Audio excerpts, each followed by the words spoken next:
Good morning mga ka-Bradrills. Happy National Heroes Day tayo ngayon. Dapat pa sana masaya sana tayo kung nalong Gilas kagabi.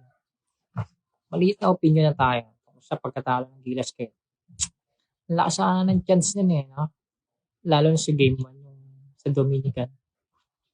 Tsaka gabi. At panalo sana tayo. Kung di ba naman kabubuhan ng choke ng Gilas si Choke Reyes ba yun? Si Choke Reyes, no? Kupal din. Sarap. Paplak. Laki ni.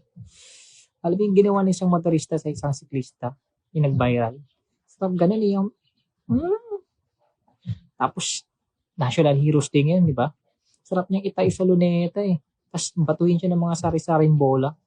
Tulad ng bola ng basketball, bola ng baseball, bola ng softball, kaya bola ng billiard, no? Pero kung ako nandoon, bola ng bowling, ibabato ko sa mukha niya.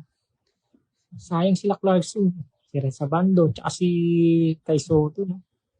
Yung karir nila dito sa Gilas. Dapat doon na lang siya, balik na siya sa ibang bansa. Mas okay pa doon eh. Okay man siya, ball movement, maganda rin. Dito merong, baka nga, may bayaran eh. Si Choke Reyes, no? Kupal eh. Tingin nyo. Kupal, di ba? Sobra.